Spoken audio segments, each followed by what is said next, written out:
Alô, amigos, bem-vindos ao Gente que Fala, sempre ao vivo, de meio-dia a 1 pela Rádio Trianon, AM 740 São Paulo, Rádio Universal, AM 810 Santos.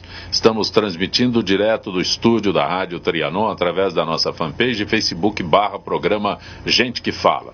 Estamos também na AltV, www.altv.com.br. Estamos na TV Guarulhos, canal 20 UHF, canal 3 da NET em Guarulhos, ambas 11h30 da noite. Acesse nosso blog, conheça nossos colunistas e colaboradores, gentequefala.com.br. À sua disposição, o WhatsApp é 974012235 e um telefone aqui no estúdio da Rádio Trianon, 3289-3580. Participando desta edição de Gente que Fala, economista José Roberto Faria Lima. Faria Lima, sempre muito bom tê-lo aqui. Prazer. Olha, o prazer é meu, especialmente para revê-lo. Eu estava com muita saudade desde suas. O ano passado. Desde o ano passado a gente não se vê. Podemos dizer desde o mês passado. As coisas acontecendo.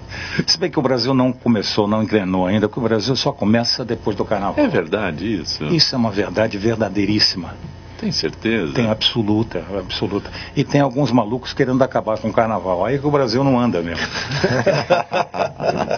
Delegado de polícia aposentado, Dr. Rubens Rezende. Prazer tê-lo aqui, Dr. Rubens. Zé Compé, eu que agradeço o convite. É sempre bom estar aqui com vocês, aprendendo um pouquinho.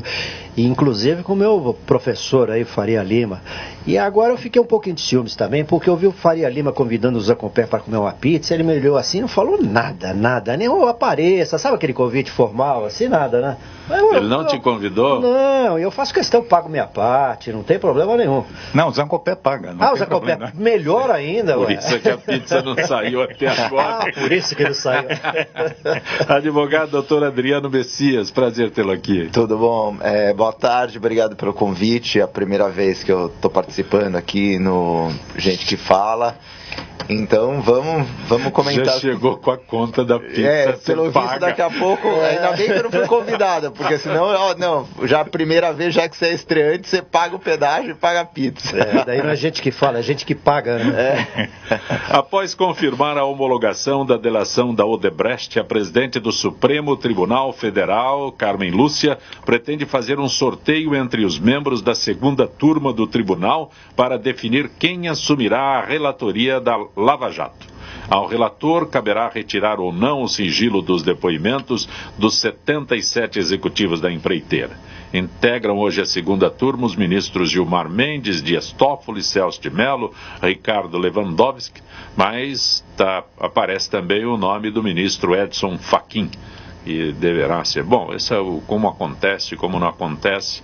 O Dr. Adriano Messias, Dr. Rubens Rezende, Faria Lima, o que pode acontecer aqui?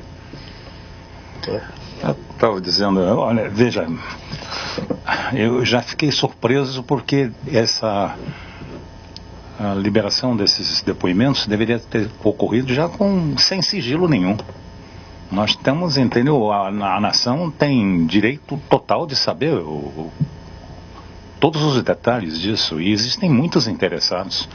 O processo da ação desse grupo atingiu a América Latina, atingiu um monte de outros países, e eles todos estão ansiosos. Esse problema de sorteio parece que a própria senhora presidente também fazia parte da segunda turma, né? A Carmen Lúcia, depois ela foi eleita presidente. Eu não sei, sorteio para mim me deixa muito preocupado. Por exemplo, eu jogo na Mega Sena, nunca ganhei, sabe? É um negócio complicado. Não sei se é a turma da Caixa que vai fazer o sorteio, que aí vai sair, entende, para algum juiz perdido lá numa cidade, lá no interior de Tocantins. Interior da Paratiba, é um lugar distante. Então, deveria, se for o caso, pega o Celso Mello, que é o decano, o mais antigo, sim, o que aparentemente porque nos Estados Unidos, você para ver um ministro é um processo muito difícil, eles não aparecem, as sessões são fechadas, você tem que chamar alguém para desenhar. Aqui não, aqui é aberto. Então, cada ministro desse virou um popstar. Pelo que a gente ouve na presença de alguns, já tem algumas tendências ideológicas muito claras, alguns têm até tendências partidárias. Então fica um processo na cabeça do povo, entende, perigosa, porque desvaloriza um pouco, a credibilidade do Supremo desaparece. Então vamos liberar o processo, já liberaram os 77, que tem mais alguns outros, o processo vai ser lento, por isso que o juiz é chamado de excelentíssimo. É lento, é um processo muito lento. Então vão liberar, mas já libera abertamente, para que nós possamos todos participar do processo. Doutor Adriano, o procedimento que eu acabei de ler aqui, fica muita dúvida com relação a isso. Eu acho que até o problema do sigilo foi uma opção da ministra, ela até pode decretar o sigilo, tá? Não vejo problema nisso, não é muito minha área, a área criminal, mas eu entendo que existe o sigilo processual, ela entendeu que era o momento e decretou, eu acho que ela foi uma opção dela, desde que ela fundamente os motivos da decretação, ok, eu não vejo problema nisso. Lógico, como o Faria Lima falou, eu acho que também tem todo esse problema da população, todo mundo quer saber o que o pessoal da Odebrecht falou, né? O que tá nos depoimentos, de tá falando em quem, porque deve ser uma bomba enorme, né? Eu acho. Ou ela quis segurar e falar, não vou passar isso para frente, eu homologo, passo para o relator e deixa passar para ver o que eles vão decidir, deixo para a turma decidir, né? Então eu acho que tem os dois lados da moeda. Não sei o que passou, ok, ela pode decretar, entendo que ela pode, tem essa possibilidade e decretou. Agora, com relação do sorteio, eu acho que o sorteio até que é uma boa opção. Pelo menos ela não vai falar, olha, foi eu que escolhi, parece que escolheu, eu sorteei e deixo, seja o que acontecer também, né? Como disse, não é uma loteria, mas faz parte também da opção dela. Ela tem a opção de sortear o relator. Então entendo que seria até um pouco mais correto. Não, eu vou escolher um relator, não vou escolher, parece que eu indiquei. Então eu sorteei e deixo isso para quem for sorteado decidir, que é o que acontece hoje em dia. Até a gente está falando aqui no Supremo, mas a gente distribui um processo hoje, e o processo é todo distribuído por sorteio, né? A gente não pode escolher o juiz que quer. Não, eu quero esse juiz porque ele pensa desse jeito. Porque a gente sabe que mesmo na primeira instância, você tem juízes que pensam diferente. Eu, por exemplo, eu queria escolher todos os juízes, mas infelizmente eu não posso. Então eu acho que é uma opção dela. A gente também.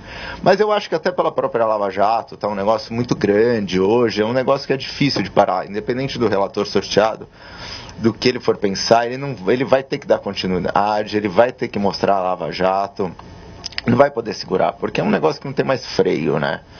Já ficou muito, não dá mais para você falar, eu vou segurar a Lava Jato, eu vou deixar a Lava Jato de um jeito, vou querer modificar. Eu tenho minhas dúvidas, no Brasil nem o passado é alguma coisa concreta. Até o passado é desconhecido. Até o passado é desconhecido, então... Pode se mudar até o passado? Pode. É máquina do tempo, viajar no tempo. Viajar no tempo é complicado. Mas eu acho que a Lava Jato está muito forte, e o próprio Mas pode ser enfraquecida. Vai saber, né? Que pode tudo. Pode. Olha, eu acho que eu vou apanhar aqui, porque eu vou discordar um pouquinho dos dois. Em geral, eu discordo de um para ficar com a maioria, mas eu vou discordar um pouquinho de cada um. Deu aquele livro do general chinês, né?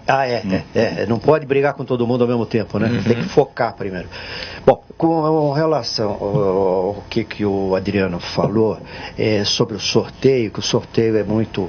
Sim, o sorteio é uma das possibilidades, mas ela poderia muito bem indicar. Eu acho que a maioria, todos nós, 90% dos brasileiros, gostariam que fosse indicado o Celso de Mello, porque é uma figura, primeiro é o decano, segundo é uma figura muito querida, depois é um profundo conhecedor do direito, e em terceiro ou quarto lugar ele não está ligado a nenhuma das alas, não é nem contra nem a favor, é absolutamente independente. E ela poderia também colocar no sorteio o todo, né? Todos os juízes, não somente da segunda turma. Se ela escolheu pela segunda turma, eu não sei por que ela escolheu isso. Então não vejo dessa forma. Com relação ela guardar, ela manter o segredo de justiça, é um direito dela. E eu acho interessante e vou tentar explicar por quê. Primeiro, às vezes a imprensa vai pegar todas as delações, daí vai colocar, o fulano de tal foi citado O fato de ser citado, o indivíduo já está completamente, já vai ser execrado pela sociedade. E às vezes ele foi citado, eu fui num tal lugar e ele estava lá jantando do lado. Foi citado. Entendeu? Então, e aí, o Brasil não está no momento de tumulto. O Brasil está, eu acho, que está no momento agora de a gente ficar, como disse o nosso ex-presidente Fernando Henrique, estamos atravessando uma pinguela. Vamos atravessar com calma e bem devagarzinho, que a pinguela pode cair. Então eu acho que a precaução que ela fez, no sentido de manter esse sigilo, para quando realmente for as provas saírem, ou seja, começar realmente a haver uma investigação mais profunda sobre as delações, aí sim poder levar a público o que realmente foi comprovado, que o indivíduo, aqueles que foram citados e que realmente foram comprovados, e aqueles que simplesmente foram citados porque estavam no lugar errado na hora errada. Então eu discordo um pouquinho dos dois, mas respeitando e achando também que não é uma exclusão, que eu estou falando, não exclui. Simplesmente acrescenta aquilo que vocês falaram. Doutor Adriano, o senhor que é advogado, ou o termo que se diz hoje operador do direito, Gostei do operador. Hoje é o termo do momento, operador do direito. Fala-se tanto hoje em primeira turma e segunda turma. O que vem a ser isso no Supremo? De repente começou a se dizer, é possível esclarecer ou é... Então, isso não é muito minha parte, mas não faz parte do meu dia a dia. Mas eu entendi que ela optou até pela segunda turma, que era a segunda turma que já julgava os processos da Lava Jato, tá? Foi por isso que ela... Faria Lima e o... Foi por isso que ela colocou... ela escolheu pela segunda... parte da... Que ela optou por isso, porque já existiu o revisor... Já tinha um certo conhecimento. Realmente ela deve ter optado por isso, pela segunda turma, para não... Poderia ter tomado várias decisões, porque ela é plantonista também, né? No momento ela que tinha que tomar a decisão. Poderia ter tomado a decisão de deixar o Michel, o Temer, o senhor presidente, fazer a indicação. Sim, podia ter esperado agora, isso. O que eu entendo, basicamente, é o seguinte: se alguém me manda contar até 30, se eu conto até 29, eu não contei até 30. E a realidade brasileira é uma realidade muito complexa. Nós estamos com 12 milhões e 400 mil desempregados. Exatamente. Esses desempregados pertencem a estruturas empresariais, a empresas que estão todas falindo. Então é um negócio meio estranho. Se é para suturar o processo ou operar o processo, que rasgue logo esse fenômeno, entende? Para que daqui a pouco nós vamos culpar o quê? Vamos culpar o termômetro pela febre? Não, mas aí é o seguinte: quanto mais mexer esse negócio de política, quanto mais mexer, deve ser mexido, deve continuar, mas a economia também fica num aguardo. A economia não desenvolve. Economia e política são faces da mesma moeda. Sim, se você quer entender uma política aberta, você tem que ter uma economia aberta. Concordo. A economia brasileira é uma economia fechada. Exatamente. Nós não somos nem capitalismo de Estado, nós somos capitalismo de partido. Agora chegou o Ike, eu vi que na pauta nem se fala do Ike. O Ike vem aí para corroborar o quê? Todo esse processo, porque você vê, eu não sei, os indícios são tantos. Eu sei que você não pode trabalhar só com indícios, você tem que comprovar. Mas o problema é o seguinte: tem certas coisas que são tão evidentes. Tá na cara, né? Que você... Não é porque não vê, o ar existe. Não, eu não vejo o ar, então o ar não existe. Quer dizer, lógico que existe. Então, são momentos em que o Brasil está passando. O próprio Celso de Mello, que o único que não gostava dele era o Saulo Ramos, não vamos entrar nesse detalhe, não é verdade? Porque o Saulo é que deveria... O próprio Celso de Mello foi o que adiou o processo do mensalão, não foi? Foi. Mas nós estamos vivendo esse processo há quanto tempo? Como já falam tanto do tal de Rui Barbosa, que foi general. O Rui Barbosa foi general, causou encilhamento. Então, a justiça lenta é injustiça. Nós estamos fazendo uma injustiça para com os brasileiros, com esses que estão sem emprego, com esses cujos sonhos foram roubados. É uma situação muito delicada, nós temos que agir, e o processo não age. Olha, economia, por exemplo, de guerra, tinha que ter... Está acontecendo economia de guerra. Aí aparecem alguns arautos, entende, que dizem: olha, nós chegamos, entende... Muito bem, o nosso déficit é só de uns 154 bilhões, nós estamos prevendo 170. Olha que absurdo se falar uma coisa dessa. Nós estamos com um déficit previsto de 139 bilhões esse ano. Nós vamos, pelo terceiro ano consecutivo, não crescer. Nós estamos acusados pelo mundo inteiro de ser o causador da falta de desenvolvimento global. E nós estamos sem pressa. Ninguém tem pressa. Só vai começar a acordar depois do carnaval. Bom, e você veja que as máscaras que mais vendem são do Trump. É mesmo, é?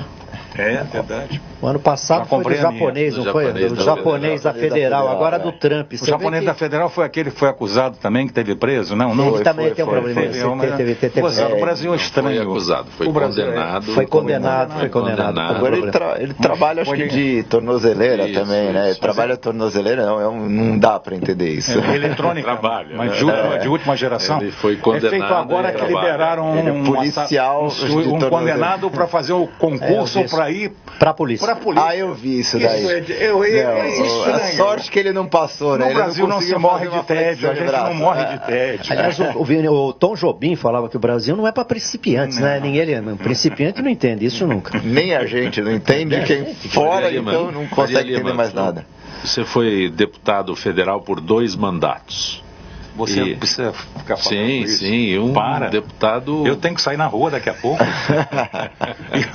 Eles não vão me acompanhar. De jeito nenhum, eu estou muito ocupado. Brincadeiras à parte, pessoas como Faria Lima fazem falta no Congresso. Sim, isso é verdade. Né? Ele implantou o sistema, o processamento de dados foi odiado por isso, porque aqueles negócios que eram feitos era tão fácil, assim, era sumir fácil, com uma ficha. Aí ele inventou aquilo lá, não gostaram dele. Mas Câmara e Senado elegem presidentes nesta semana. Uhum.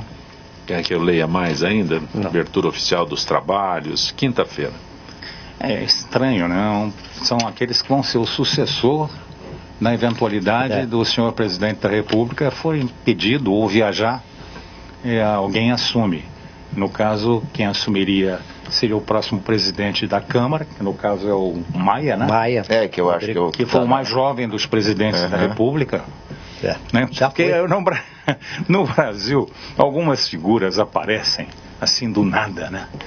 Porque Pindorama realmente não é Rubens para principiante. O sujeito aparece do nada, né? E vira presidente. Do nada, vira presidente da República, né? É um negócio estranho. Eles não percebem a oportunidade que o destino lhe deu. Alguns receberam uma oportunidade que o destino deu de uma forma fantástica. Você seja, entende, aquele que vai escolher o destino desse país. Mas o cara não tem aqueles ingredientes necessários e essenciais, como carisma, como liderança. Então perdem a oportunidade. Não basta ser casado com mulher bonita. Quer dizer, é preciso, entende, ter alguma coisa a mais para poder tomar essas decisões. E jogam fora. Então na Câmara nós temos esse rapaz agora brigando. Lei. Se está lá na lei que não pode ser reconduzido, não pode ser reconduzido. Ah, não, mas ele entrou para quebrar o galho, ele substituiu. Sim, o mandato tampão. Mas não, ele ocupou o cargo, então não pode. Não vamos criar um jeitinho. E o Eunício parece que é do Ceará, terra da minha mãe. Minha mãe é lá de Iguatu. Nordestino é uma raça danada, né? Persistente. Né? Parece que ele está sendo citado, ele é o braço direito do Renan. Renan é aquele que tinha vários processos lá e que permanece até o enfrentou o Supremo assim, bateu no peito e disse não. Foi um absurdo. Viu, Faria Lima, e esse candidato aí para o Senado, ele ainda tem o seguinte, está sendo visto aí que a fortuna dele cresceu enormemente, mas se multiplicou por várias vezes depois que ele entrou para o governo, né? É estranho isso. É uma coisa Algumas estranha fortunas, mesmo, por exemplo, que eram de 2 milhões, foram para 100 milhões. E depois dizem que foi só o Cabral que descobriu o Brasil. É um problema muito sério, é um problema muito complicado. Publicitário Guilherme Stella, agência Sagarana. Prazer tê-lo aqui, Guilherme. Prazer, boa tarde, ouvintes da Trianon, boa tarde. Você é da agência Sagarana, não sei. Exatamente. Corretamente? Sagarana Comunicação, a gente faz um trabalho focado em comunicação de interesse público, né? Então a gente usa a informação de uma maneira muito rica em toda a nossa publicidade, né? Para mais do que comunicar, informar e despertar uma nova atitude de consumo na sociedade e no consumidor, né? A gente costuma dizer que não é simplesmente a publicidade pela publicidade, mas sim uma comunicação informacional. E aí a gente faz um trabalho aí com algumas instituições públicas como o Sabesp, a S. Eletropaulo, enfim, dentre outros aí. Olha, eu não terminei. Você Pois fez não. uma pergunta sobre a sucessão. Eu digo, tudo bem, vai ter que ter a sucessão. Sim, lógico. Sucessão na Agora, Câmara realmente, e os no candidatos, na realidade, deixam um pouco a desejar perante aquilo que a nação precisa, que é a credibilidade. Tá. Que não colocar algumas figuras que estão sendo questionadas. Inclusive, parece que o senhor candidato ao Senado está dentro da lista sim. da Lava Jato, não Sim, está? sim. Tá. Também está. Mas também não dá Também para ressuscitar está, Carlos mas aí não. Lacerda, Dr. Rubens, Ulisses quem não Guimarães. está? Quem não está, né? Quem não é, né? Como é que... Aquela Não é Chico mérito, não é mérito está, é demérito não está. lógico. Porque não foi convidado, né? Não tinha foi amigos, convidado, no né? geral. Não tinha amigos Não tinha suficientes, não tinha amigos suficientes para ser convidado. É por isso que não estava. Por isso é que não consta.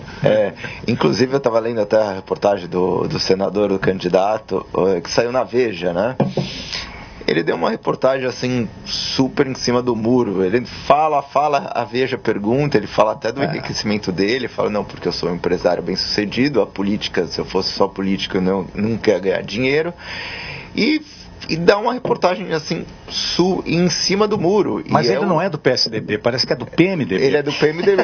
Então Só pra ficou... ver. E muda alguma coisa? Muda Hã? alguma coisa? PSDB? Mas muda os dois? Não falou nada. Um teve origem no outro.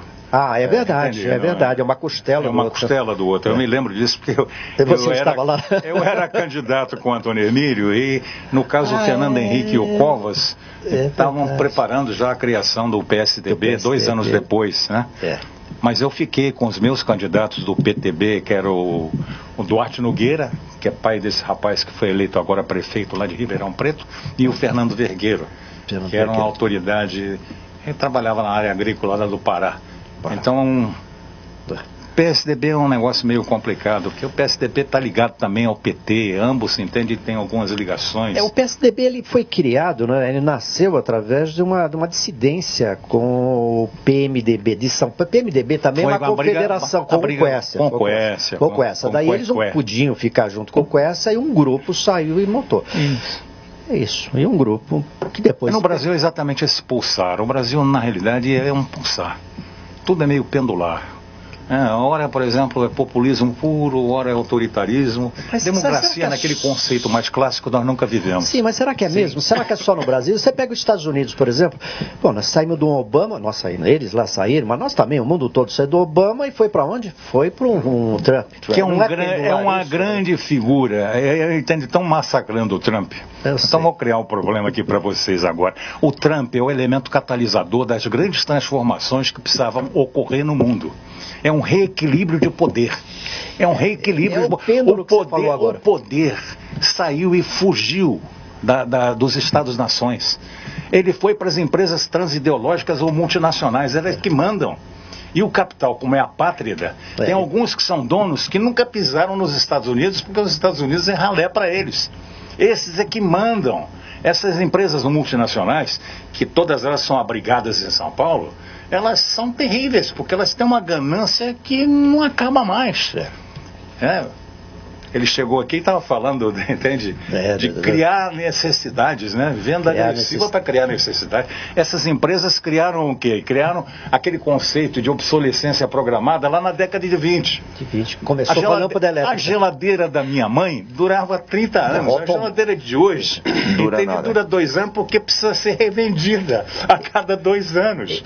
Entende? Esse celular aqui, vão lançar o 8 agora, eu achar isso é uma porcaria, eu tenho que comprar o 8. É uma venda agressiva, é alguma coisa que eu preciso, entende? Que eu nunca sabia que eu precisava. Ou seja, a transformação de invento em inovação é um negócio muito rápido.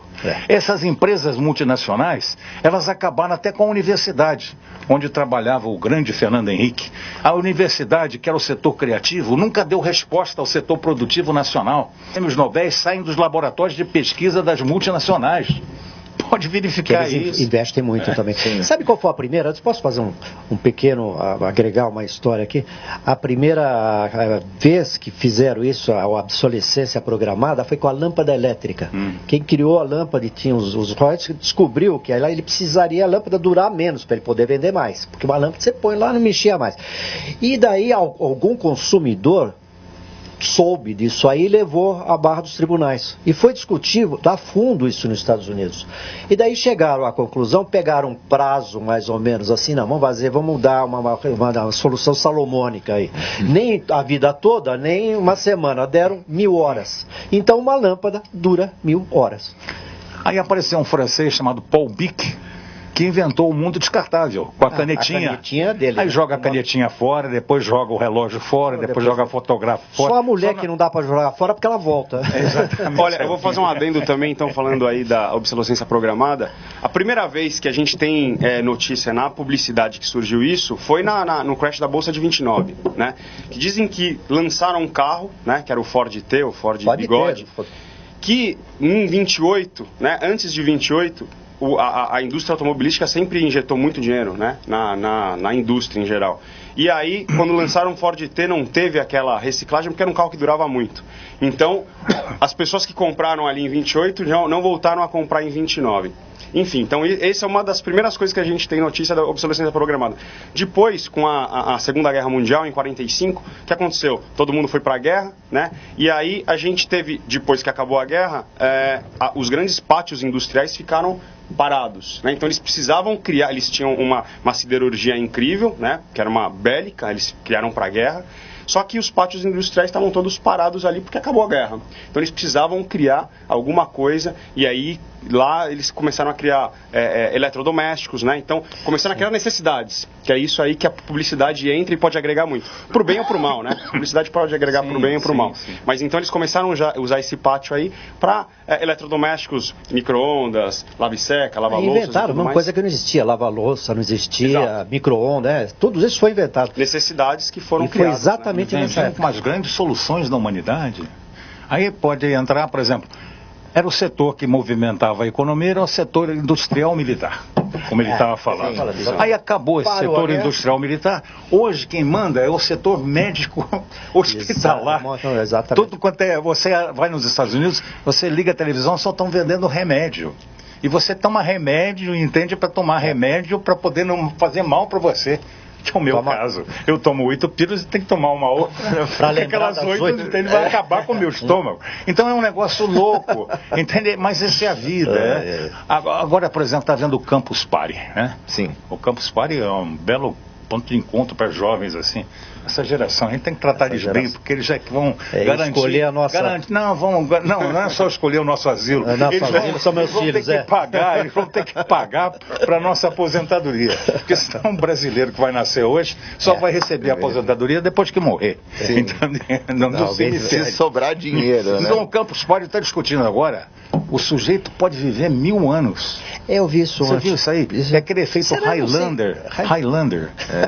Eu não sei se eles estudaram Sarney, tem que estudar alguns caras que estão vivendo a vida inteira. Né? Guilherme Stella, a AES Ergos e a AES Eletropaulo fecharam parceria com a LG Electronics, incentivando o consumo consciente de energia elétrica. Aí consumidores serão presenteados com produtos da LG? É isso mesmo? É correto isso? Na verdade é o seguinte, existe aí uma tendência, uma diretriz dentro de empresas aí que tem essa consciência hoje em dia, né? A gente entende que hoje criou-se essa necessidade e as pessoas compram, né, eletrodomésticos que também ajudam muito no dia a dia e tem uma tendência a criar eletrodomésticos que também ajudem a gente a economizar tempo, água, dinheiro, né? Por que não? E a LG tem uma linha de produtos aí sustentáveis, economizadora, que se chama LG Inverter, que ela chega a economizar 60% de energia em relação a eletrodomésticos comuns. É uma diretriz global aí da Coreia, eles são bem preocupados, já tem a chancela da WWF, o ano passado a gente fez uma parceria também com a Sabesp muito legal. E agora, o que acontece? Para as pessoas que comprarem esses produtos Inverter, que economizam até 60% de economia, eles vão ganhar como presente, como prêmio, né, um crédito para pagar sua conta de energia de também 60% de economia. Então imagina que você gaste aí R$100 ao longo dos meses, né? A gente faz uma validação, uma aferição aí dos seus 6 últimos meses de consumo de energia. Imagine que você gasta R$100 nesses 6 últimos meses, então a gente vai te dar 60% disso, né? Então a gente vai te dar R$60 para você pagar a sua próxima conta, para você mais ou menos entender o que é um eletrodoméstico economizador, o quanto que ele pode economizar também na tua conta de luz. Então ele vai economizar 60% disso. Então essa é a parceria, né, com o apoio aí da AS Eletropaulo, a AS Ergos. Quem comprar os produtos aí até o final desse mês vai ganhar um crédito de 60% para pagar a sua conta de luz. O economista é o Faria Lima, ele está ouvindo você falar essas contas aí. Não, tem gente, por exemplo, que te dá um celular de graça, porque você paga pela conta e pelo uso. Na realidade, você... Mas demorou para o Brasil entender esse conceito? Sim, demorou. O Brasil... demorou. Porque, olha, jurista no Brasil é quem vive de juros. Capitalista no Brasil, quem mora na capital. Então a gente precisa entender bem Pindorama. Se você não entender Pindorama, não adianta.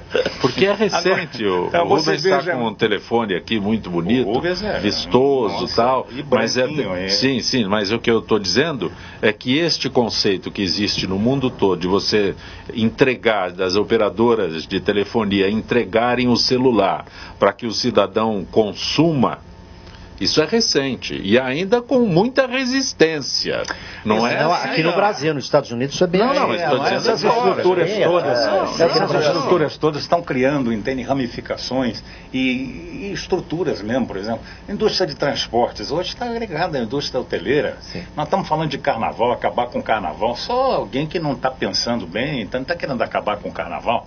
Eu estava brigando, você sabe disso, para que nós pudéssemos correr atrás de um modelo diferenciado, um motor alternativo, que seria a economia criativa. E entre a economia criativa, tem o Domênico De Masi, que é um louco, mas ele estudou, entende, todo esse aspecto, entende, das diversas éticas que existem no mundo, e ele pega o exemplo do carnaval.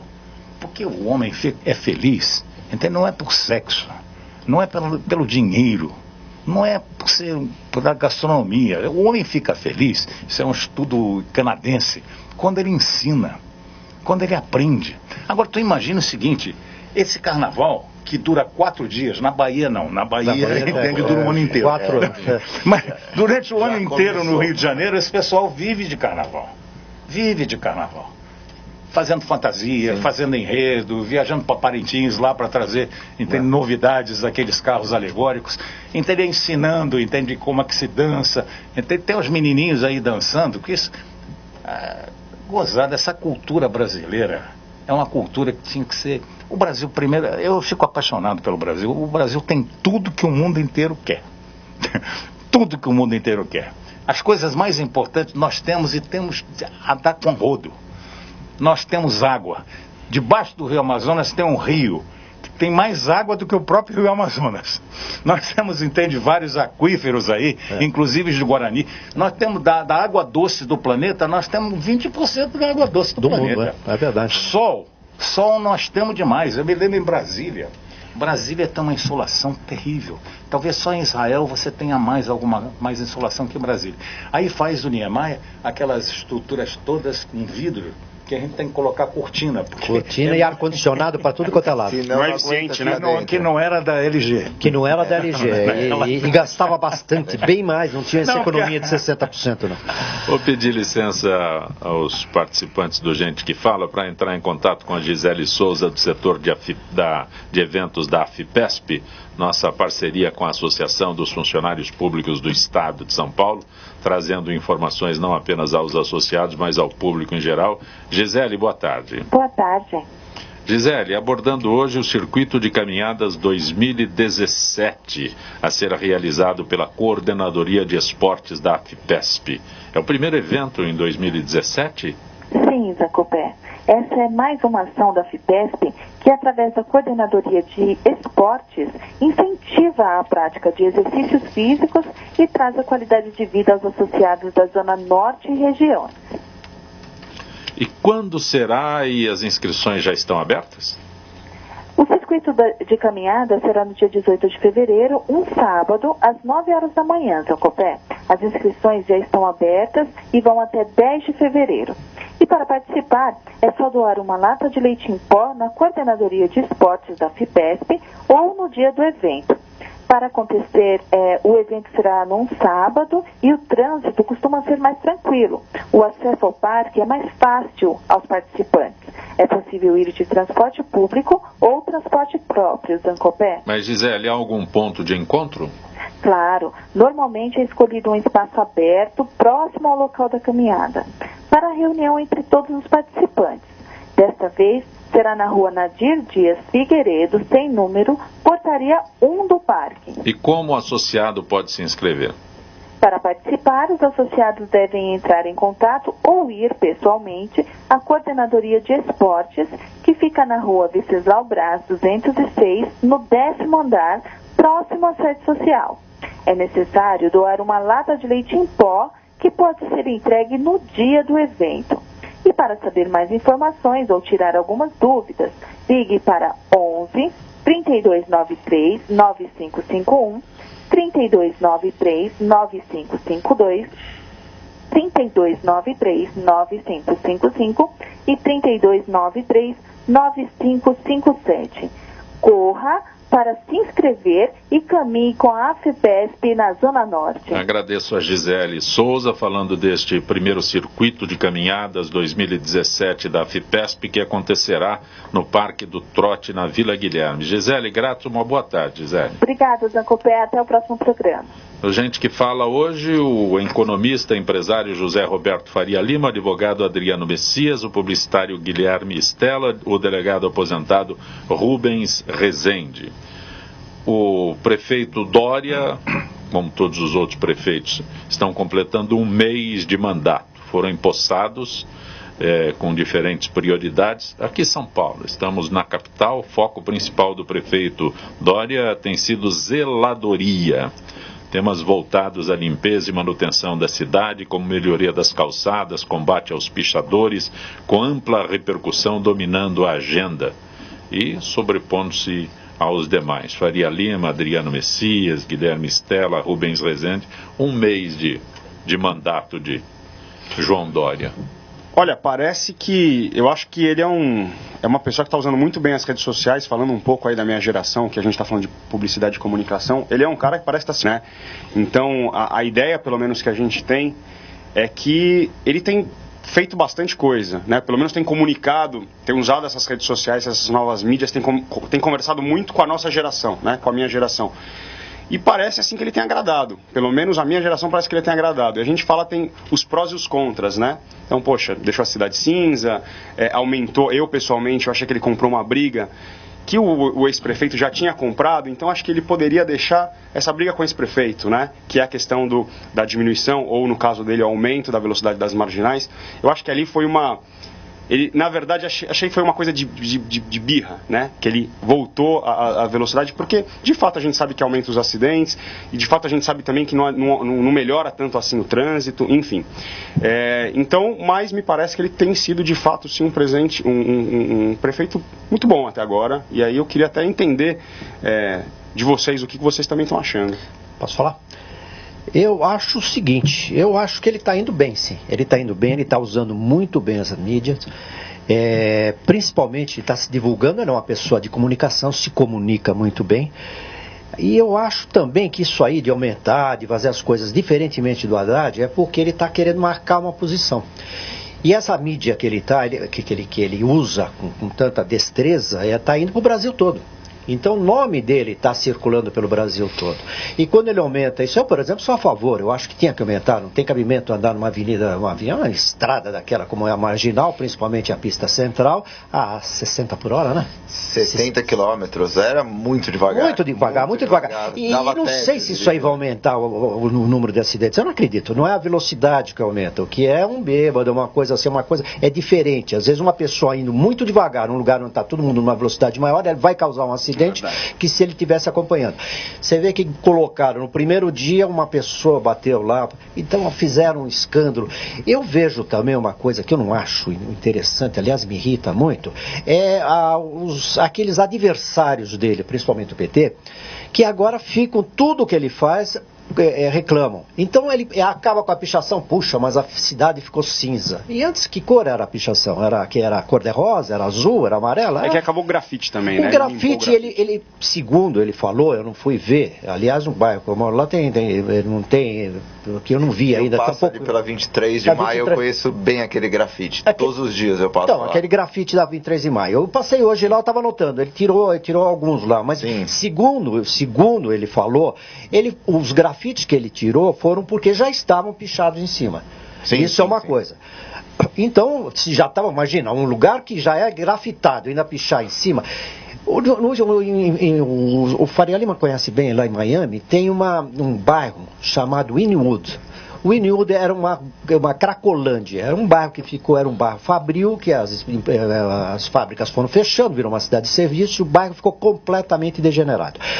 A prefeitura fez o quê? Ela restabeleceu, ela recriou o bairro, dando preferências a galerias de arte. Como eram só galpões, o bairro todo de galpões, todas viraram galeria de arte, e o galpão é um lugar que não tem janela, não tem nada. Então o grafite traz alegria para o lugar, porque não tem a beleza das casas, a beleza da arquitetura, não tem nada, tem um galpão, um telhado, uma parede. Então o grafite deu uma beleza, e é um bairro inteirinho, hoje tem mais de 100 galerias, isso aí tem 2, 3 anos. Sim, é muito bacana lá, muito legal. Eu tive lá, eu tentei abrir até uma galeria lá, não deu com a diferença do dólar, mas Antes do Trump, hein? Agora já não ia dar mais. Bom, agora não sei. Mas o que acontece? Então, o grafite lá naquele lugar ficou muito bonito, muito interessante. Agora, você pegar um muro que não é seu e grafitar e depois achar que aquilo é uma arte ou querer vender. Eu, como delegado de polícia, vou contar um caso que tem 40 anos, aconteceu em 1976, 77, em Ilhabela, eu era delegado lá, picharam o muro do Yacht Club. Picharam não, grafitaram, um artista lá grafitou. E daí, obviamente, veio a reclamação para mim como delegado, e ele falou, e ele queria, inclusive, receber o dinheiro, que ele falou, não, mas eu coloquei ali a minha arte, eu sou um artista, eu estudei para isso, papapá. Falei, bom, se o dono do muro gostar e quiser te pagar, tudo bem. Agora, se ele não gostar, você vai pintar de novo. Você vai pintar de branco. Isso há 40 anos atrás, não é hoje, que eu estou falando a mesma coisa. E o que aconteceu? O diretor do Yacht Club chamei na delegacia e falou, não, aquilo lá é uma porcaria, não gostei, aquilo lá está horrível. Falei, então, meu amigo, volta lá e pinta de branco de novo como estava. Então eu acredito que o grafite é uma coisa que também tem que ser usado aonde a pessoa permite, o proprietário permite.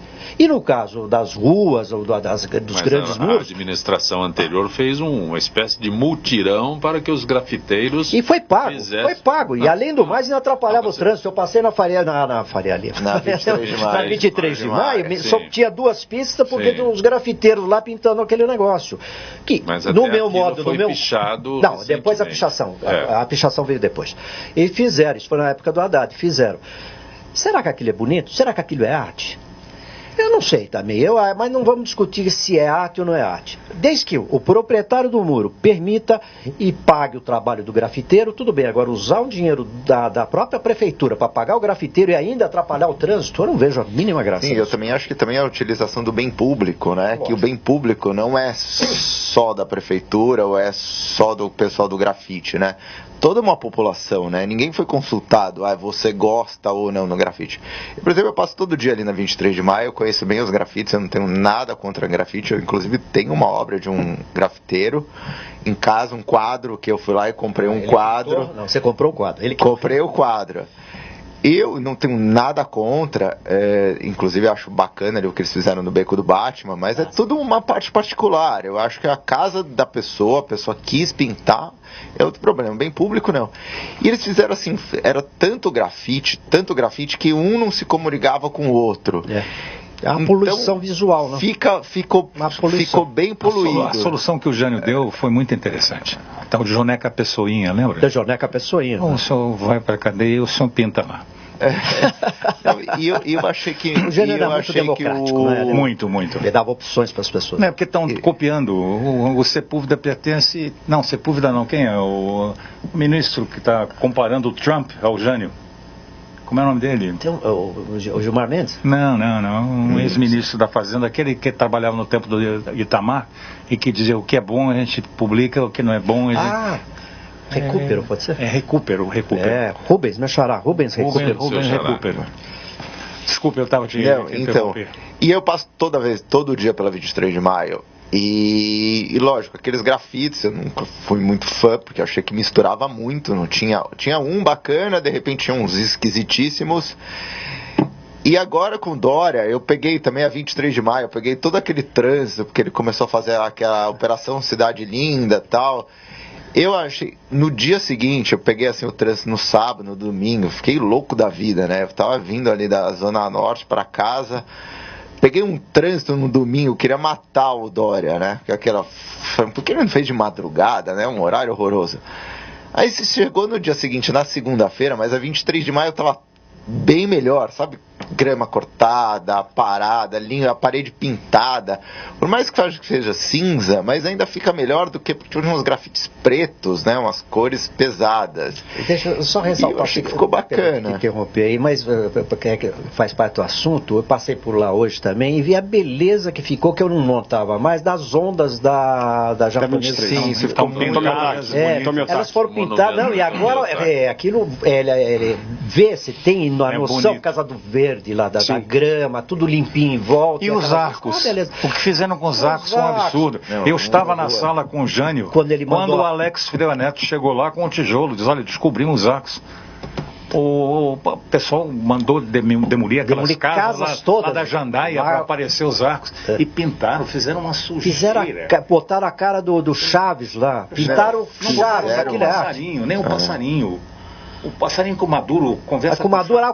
O passarinho não estava retratado ali. Quase que tinha que colocar embaixo Chaves, senão a gente não ia reconhecer. Era o Chaves ou era o Chaves? Não, aqueles pintaram o Chaves, era o Chaves. Mas não pintaram o passarinho. O passarinho, porque ele conversava com o passarinho. Quem conversa com o passarinho é o Maduro. Quem conversa o Maduro conversa com o passarinho. Eu pensei que fosse maconheiro que conversa com o passarinho. Não, ele também. Faria Lima, Carlos Santana pergunta a você se a situação financeira do Brasil melhorará para ajudar o governo Temer nas eleições de 2018? Olha, vai demorar muito, vai piorar muito ainda. Piorar ou melhorar? Vai piorar muito quando até começar a melhorar.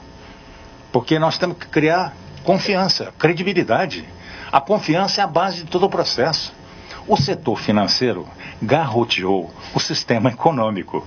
Então isso causou 2008 lá nos Estados Unidos. Dinheiro tem demais, capital tem demais. Agora você vai convencer alguém a colocar dinheiro neste país que tem tudo que o mundo inteiro quer, entende? Sem que haja confiança e credibilidade de uma certa orientação jurídica. Um caminho. Uma segurança jurídica importante. Na hora que nós vamos escolher agora presidentes do Senado e da Câmara, que estão na linha de sucessão, pessoas que são questionáveis em termos da opinião pública, fica um processo meio instável. Na hora que o próprio nome do presidente da República aparece na Lava Jato, é um negócio difícil. Entende? A cada instante nós estamos paralisados aguardando alguma coisa. Imagine lá fora. Claro. Imagine lá fora, dinheiro tem demais. Vão aplicar onde? Vão aplicar, entende, no Uruguai? Implantação de maconha lá, porque o Mujica gosta da maconha? Vão aplicar onde? Na Bolívia, só porque tem boi lá? O Brasil tem tudo. O Brasil tem tudo. Tem tudo. Nós estamos falando aqui, tem 207 milhões. 7 milhões. Vai chegar a 240, entende, em 2020 e vai estabilizar. Vai estabilizar a população, vai dar uma janela de oportunidade fantástica. Verdade. E não tem ninguém analisando ainda quais são as políticas interessantes para essa população que envelhece. Talvez no campo agora, com esse cara que vai dizer que você vai viver 1000 anos. Você aguentou eu te aguentar, Rubens, 1000 anos na vida repetitiva? Guilherme Jaime do Jardim Bonfilholi pergunta em que medida a publicidade gera falsas necessidades para o consumidor. Olha, eu não acho que não é nem só a publicidade, né? E a gente pode pensar assim em todos os campos, áreas, administração, advocacia, né? Trabalhar para o lado negativo, né? Agora também existe a parte muito positiva, né? Onde, por exemplo, uma comunicação de interesse público, você traz uma reeducação para a sociedade, uma reeducação perene, e aí eu vou usar um exemplo muito novo. Né? Então, ano passado a gente fez uma campanha junto com a ALG também e com a Sabesp, né? Onde a gente trabalhava com a água, ela simplesmente simplesmente ela não está só fazendo um bem para o meio ambiente, mas ela também está fazendo um bem para o bolso dela. Então a gente usa esse lado mais comercial, esse lado mais apelativo, também conversando com o bolso da pessoa, falando, olha, aí, o simples fato de você fechar a torneira enquanto você escova os dentes, vão te economizar ao longo de um ano R$48 na sua conta e um caminhão-pipa inteiro, né? Então a gente fez um trabalho de reeducação com essa dica e outras tantas dicas aí, ao longo de alguns meses, né, com essa população que se inscreveu na campanha, com a promessa de que aqueles que economizassem mais água iriam ganhar também um produto economizador, que é a lava-louça, que é a lava e seca da LG, que também chega a economizar 45% de água em comparação com uma lava e seca comum. Então a gente faz uma reeducação de longo prazo e aí tangibilizando a economia hídrica e a economia financeira, que aquilo lá sensibiliza demais, né, a população. E tanto que depois dessa campanha feita, e as pessoas ganharam as máquinas, chegaram a economizar 60% de água. Você vê quando a gente desperdiça, a gente não fala nas campanhas a gente não fala de racionamento, a gente fala de diminuição de desperdício. Porque quando a gente fala de racionamento, ela já pensa que é hábitos drásticos, deixar de tomar banho, a gente fala não, diminui o desperdício. Fecha a torneira enquanto você escova o dente, né? Coloca um balde, por exemplo, no chuveiro enquanto a água está esquentando e depois utiliza essa água para outros exercícios, para outras funções.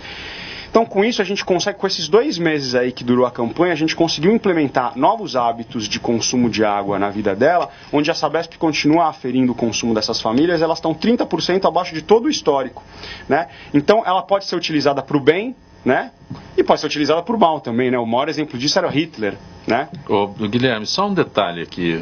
Consumidores serão presenteados ao adquirir produtos da LG com crédito de até 60% do valor das últimas 6 contas de energia. Alguém que gaste terá esse crédito, é isso? Quem comprar um produto eficiente, economicamente eficiente, né, trocar o seu antigo ou comprar um novo, né, a gente vai dar um crédito para ele pagar a conta de luz dele. Então ele vai ganhar um crédito num cartão pré-pago, né, com o valor dos 6 últimos meses, aí 60% desses 6 últimos meses, para ele pagar o consumo de luz dele. Porque aqui no Brasil o órgão público para... Não, isso é interessante. Se o governo entende escutasse essas campanhas, seria fantástico. É verdade. Nós não teríamos, entende, a poluição da Billings com 16 metros de matéria orgânica em decomposição, ou seja, excremento no canal principal da Billings. Nós não teremos o rio Tietê, em que se você resolver cruzar o Tietê, vão dizer, é milagre, porque ele está andando sobre as águas. Entende? Eu acho fantástico o trabalho, entende, que é feito, a distinção que ele fez entre publicidade e propaganda, que ele citou o nosso amigo Adolf, entende, no final. Eu acho fantástico esse tipo de trabalho.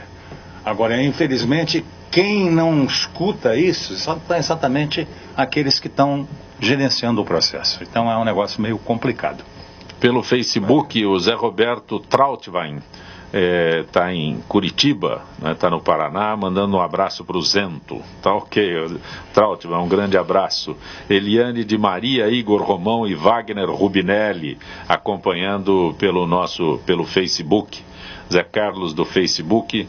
Guilherme, que tipo de iniciativa as empresas poderiam fazer para incentivar esse tipo de consumo consciente? Olha, a gente vê aí... As empresas ou o cidadão tem que ter o...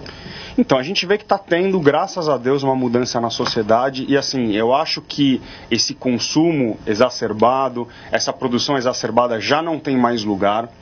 A gente está mudando esse aspecto econômico, como o Faria Lima estava dizendo aqui, dessa produção criativa. Não tem mais lugar. Então, hoje em dia, e aí vou fugir um pouco da pergunta, mas até voltando ali num tema que o Faria Lima estava falando, está se vendo muito trocar o produto pelo serviço. Ou seja, hoje você não precisa mais da furadeira, você precisa do furo, né? Então, o que a gente está vendo no longo prazo é que você vai alugar as coisas, né? Então hoje você tem um filtro que você aluga, você não precisa mais comprar. Hoje você tem uma lavanderia onde você deixa suas roupas, né? Você não precisa mais comprar a máquina. Então, e isso daí vai gerar um aspecto revolucionário na indústria, onde as grandes empresas aí não vão mais produzir essa coisa em massa, não vai ter mais tanto essa questão da obsolescência programada, porque você vai comprar o serviço. E o ser humano e o consumidor final, ele já está atento a isso, né? No final das contas, é muito mais barato para ele. Por quê? Porque junto nesse aluguel que ele paga, por exemplo, do filtro, já está a manutenção, já está a instalação, já está absolutamente tudo, né? E para a indústria que também não é boba, por que ela está fazendo isso? Porque ela está fidelizando o cara no longo prazo. Você não vai comprar uma máquina de R$1.000. Você vai pagar esses R$1.000 nesse primeiro ano e depois você vai pagar pro resto da vida. Mas assim, tem benefício para os dois lados. Então, o modelo econômico, ele está mudando. Isso daí não é coisa de 10 anos, isso é coisa de 5. Inteligente demais, tá vendo? Essa nova geração tá tomando conta, entende bem. Você acha que inclusive para veículos? A indústria automobilística já começou a fazer isso. Já tem que você paga o carro programado. Ninguém quer ter, mas ter não é importante. Você paga o carro com tudo.